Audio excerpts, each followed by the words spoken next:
Movie की शुरुआत में बाइकर ड्रग डिस्ट्रीब्यूटर पोमोना जो को सैन पेड्रो में एक शिपमेंट मिलता है और वो ट्रांजैक्शन की व्यवस्था करने के लिए साउथ सेंट्रल एरिया में डीलर मॉनरो ओवरडोज जॉनसन से कांटेक्ट करता है। लॉस एंजलिस में एक साथ पले बड़े आजीवन दोस्त शॉन वेटर और डेमेट्रियस हिक फॉर्मर गैंग के सदस्य हैं जो डीए एजेंट बन गए हैं और उनके सुपरवाइजर टाई फ्रॉस्ट के तथा उन्होंने पिछले 7 साल मेमो लुसेरो का पीछा करते हुए बिताए हैं, जो एक कोलंबिया नागरिक है जो उत्तरी मेक्सिको और दक्षिणी कैलिफोर्निया में फैले एक व्यापक ड्रग कार्टेल को नियंत्रित करता है। तिवाना में डीए और मेक्सिकन पीजीएफ एजेंट एक नाइट क्लब पर छापा मारने की तैयारी करते हैं जहां लुसेरो एक गैदरिंग को होस्टिंग कर रहा था। फ्रॉस्ट ने वेटर और हिक्स को याद दिलाया कि पीजीएफ ने डीए एजेंटों को छापे में फायरआर्म्स ले जाने से प्रोहिबिटेड कर दिया है और उनके बंदूकें जब्त कर लिए जाते हैं। हालांकि पीजीएफ एजेंट गुस्तावो लियन इस पॉलिसी से डिसएग्री करते हैं और उन्हें पिस्तौल सप्लाईज करते हैं। छापे के हंगामे में लुसेरो शुरू में एक छिपे हुए सुरंग से निकल जाता है जिस पे किसी का ध्यान नहीं जाता, जो सड़क की ओर जाता है। हालांकि वेटर सुरंग के एंटर डोर की पहचान करता है और उसका पीछा करता है। लुसेरो एक कार में भाग जाता है जो एक टैक्सी के रूप में पहचाना जाता है, जबकि वेटर पैदल पीछा करता है और जब लुसेरो ट्रैफिक में फंस जाता है तो उसे पकड़ लेता है। जैसे ही उसे अरेस्ट किया जाता है तो लुसेरो मिस्टीरियस ढंग से वेटर को वार्निंग देता है, जबकि डीईए एक प्रेस कॉन्फ्रेंस में लुसेरो की कार्टेल पर पूरे जीत की घोषणा करता है। लुसेरो के फॉर्मर ऑपरेशन को एल डायब्लो के लिए काम करने वाले फोर्सेस द्वारा नियंत्रित किया जाता है, जो एक अज्ञात अंडरवर्ल्ड व्यक्ति है। लुसेरो, जिसे अब यूनाइटेड स्टेट्स अमेरिका में एक्सट्राडिटेड किया गया है और इनकार्सरेटेड में यूनाइटेड स्टेट्स अमेरिका के जेल में बंद है, उसे एक स्मगलिंग किया गया सैटेलाइट फ़ोन मिलता है और उसके पार्टनर रेमन कडिना और मैथ्यू सैंटोस उसे डायब्लो के विकास के बारे में बताते हैं, जबकि लॉ इन्फोर्समेंट एक वायर टैप पर सुनता है। सैंटोस लुसेरो की पत्नी टेरेसा और छोटी बेटी मेमोसीतो को प्रोटेक्ट करने का वादा करता है। इसके तुरंत बाद मेक्सिको सिटी में कडिना की हत्या कर दी जाती है। वेटर्स अपने समुद्र तट के घर पर लुसेरो की गिरफ्तारी के जश्न मनाने के लिए एक पार्टी का योजना करता है, जिसमें शॉन के दोस्त और उसके कलीग शामिल होते हैं, जिनमें फ्रॉस्ट, हिक्स और उसका परिवार और बिग सेक्सी शामिल है, एक गैंग का मेंबर जिसके साथ शॉन और हिक्स बड़े हुए थे। मेक्सिकली में डायब्लो के एसोसिएट्स होंडो और हॉलीवुड जैक स्लेटन आगे के ऑपरेशंस की योजना बनाने के लिए मिलते हैं। सैन पेड्रो में हत्यारा जुआन को वेटर पर हमले का आदेश देने वाला एक कॉल आता है। जब वेटर सो रहे होते हैं, हत्यारे उनके बेडरूम में गोलियां चलाते हैं। शीन को गोली लगती है और वो भी उन पे गोलियां चलाना शुरू कर देता है, जिसमें एक हत्यारा गिर जाता है और बाकी भाग जाते हैं। घायल हत्यारा शॉन को तब बताता है कि डायब्लो हमले के लिए जिम्मेदार है। लंबे समय तक ठीक होने के बाद वेटर कुछ देर के लिए जागता है और फ्रॉस्ट और हिक्स के परिवार को अपने बिस्तर के पास पाता है। कुछ समय बाद वो फिर से जागता है और हिक्स उसे बताता है कि स्टेसी अपने चोटों से बच नहीं पाई। दोनों स्टेसी के कब्र पर जाते हैं और वेटर जेल में लुसेरो से मिलता है, जो हिट के लिए जिम्मेदारी से इनकार करता है। वेटर और हिक्स डायब्लो के नेटवर्क की जांच करने में बिग सेक्सी की मदद लेते हैं। Sexy ghost town south central neighbourhood में डीलरों के एक ग्रुप की पहचान करता है। तीनों घोस्ट टाउन जाते हैं जहां सेक्सी का कुत्ता कैपॉन ट्रंक में कोकेन वाले एक कार की पहचान करता है। जब वो कार को खींचने की तैयारी करते हैं तो एक निवासी ओवरडोज को मालिक के रूप में पहचानता है, जो पास के घर में रहता है। अंदर वेटर और हिक्स को 3 क्रूर हत्याएं मिलते हैं, जिनमें से एक लाश के मांस पर डायब्लो उखड़े गए हैं और एटिक में छिपे ओवरडोज ने उन पर गोली चलाई, लेकिन हिक्स ने उसे सरेंडर करने के लिए मना लिया। ओवरडोज बताता है कि उसके क्रू पर एक नए डिस्ट्रीब्यूटर के साथ बिजनेस डिस्प्यूट के बाद हमला किया गया था, जिसे वो शुरू में पहचानने से इनकार करता है।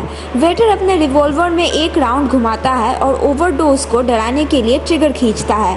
3 बार ट्रिगर खींचने के बाद वो स्टेलन को अपना डिस्ट्रीब्यूटर बताता है और फ्रॉस्ट आगे बताता है कि ओवरडोज ने स्टेलन द्वारा संचालित बीवर्ली हिल्स टैनिंग सैलून के साथ 10 फ़ोन कॉल किए थे। वेटर और हिक्स सैलून के बाहर खड़े होते हैं। जब स्टेलन हिक्स के ट्रक को देखता है और वहां से निकलने की कोशिश करता है तो वेटर उसे हिरासत में ले लेता है। वेटर अपना आपा खो देता है और स्टेलन पर हमला करता है, जिससे भीड़ जमा हो जाती है और फिर उससे ओवरडोज के बारे में पूछताछ करता है, जिससे वो जानने से इनकार करता है। वेटर स्टेलन पर फिर से हमला करता है, जिससे हिक्स को हस्तक्षेप करना पड़ता है क्योंकि उनके पास उसे अरेस्ट करने के लिए कोई जस्टिफिकेशन नहीं था। वेटर ने नोट किया कि स्टेलन ने ओवरडोज को रेशियल स्लर के साथ रेफर किया, जिसका ये मतलब है कि वो झूठ बोल रहा होगा। स्टेलन इको पार्क में होंडा से मिलने जाता है और सैलून से कॉल करने और वेटर पर हमला करने में विफल रहने के लिए उसे मार देता है। फिर स्टेलन जुआन को कॉल करता है और तिवाना में उससे मिलने की अरेंजमेंट करता है। मेक्सिको में सैंटोस लुसेरो के परिवार को सुरक्षित स्थान पर, लेकिन लुसेरो एक कार बम से मारे जाते हैं। वेटर फिर से लुसेरो से मिलने जाता है जब वो जेल चैपल में अपने परिवार के लिए शोक मना रहा होता है और लुसेरो वेटर को ड्रग खरीदार के रूप में अंडरकवर होने और डायबलो के नेटवर्क में घुसापैठ करने में मदद करने के लिए आइडिया देता है।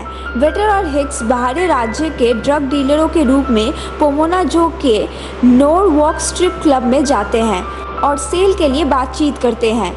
DEA San Pedro water front पर एक स्टिंग ऑपरेशन सेट करता है, जहां वेटर पोमोना जो और जुआन से थोक कोकेन खरीदने के लिए मिलता है। उनकी बातचीत के दौरान जुआन के दावों से पता चलता है कि वो स्टेसी का हत्यारा है, जिससे वेटर उस पर बहुत ही वायलेंटली हमला करता है, जिससे बड़े पैमाने पर मैसिव शूट आउट होती है और केओस के बीच हिक्स को पता चलता है कि वेटर ने जुआन को मार डाला और इसे छिपाने के लिए एक मरे हुए अपराधी के बंदूक से लाश को गोली मार दी।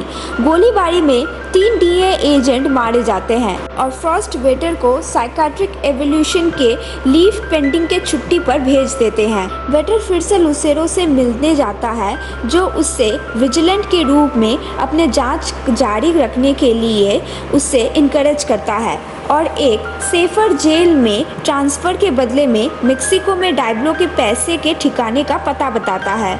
वेटर उस जगह की तलाश करता है जो पोमोना जो द्वारा संचालित एक नाइट क्लब है।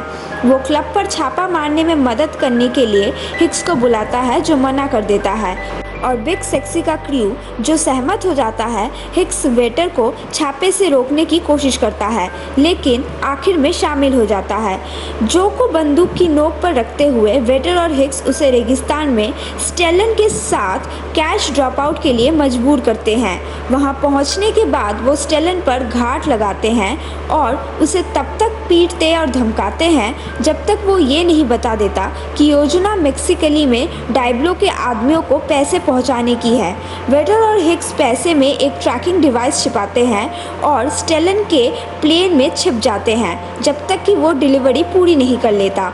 डिलीवरी पूरी करने पर स्टेलन को डायबलो के आदमियों द्वारा मार दिया जाता है और वेटर और हिक्स ट्रैकर का पीछा करते हुए उसी नाइट क्लब में पहुंचते हैं जहां से उन्होंने लुसेरो को अरेस्ट किया था।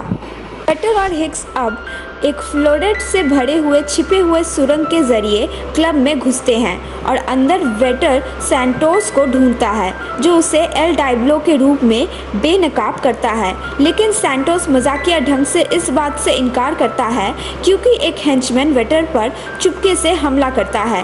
हिक्स सीसीटीवी कैमरों पर डायबलो के आदमियों को क्लब में घुसते हुए देखता है और उन पर घात लगाता है, जिससे वेटर को अपने हमलावर पर काबू पाने और उसे मारने करने के लिए एनफ डिस्ट्रैक्शंस मिल जाता है।